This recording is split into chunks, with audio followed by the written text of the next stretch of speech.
Good afternoon, everybody. It's Josh here from Lookin for Games. It's Friday, March 11th, 2022, and it's time for this week's weekly update. Jumping right into the schedule this week, we've been talking about this for a few weeks now, and it's finally here. The Warhammer Age of Sigmar Tournament.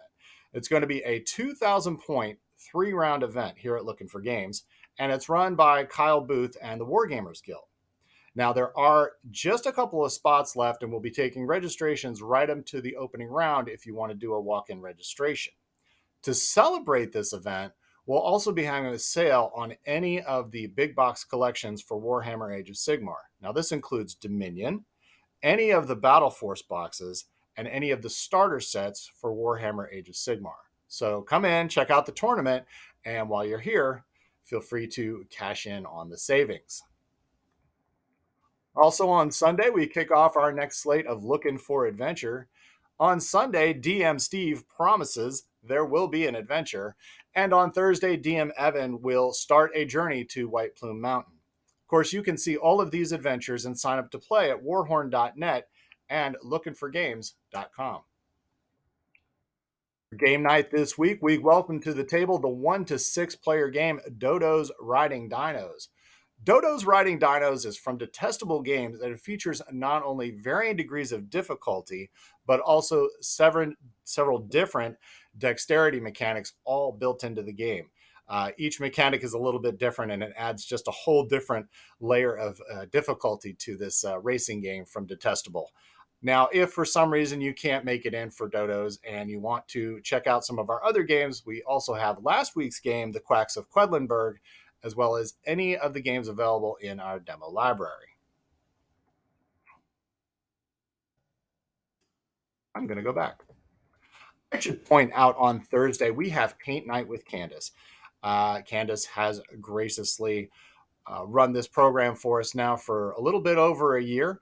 And it's the opportunity for people with varying levels of skill to come in and try out new techniques, do some different paint schemes, and most of all, not burn up your miniatures trying to do it.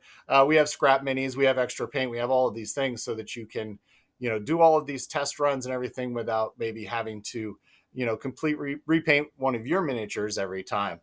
So check that out. That's Paint Night with Candace on Thursdays. New in stock this week from Games Workshop, Warhammer Age of Sigmar. We have the battle tomes for the Fire Slayers and the Ideneth Deepkin. Now, in addition to the battle tomes, which contain new rule sets as well as backstory for these two factions, we also have the data cards and faction dice available.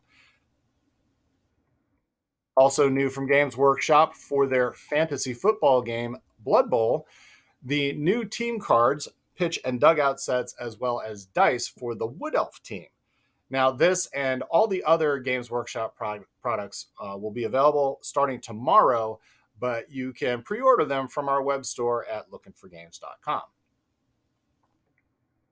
We've got some new product for YuGiOh. YuGiOh, the trading card game, and this is Hidden Arsenal Chapter 1.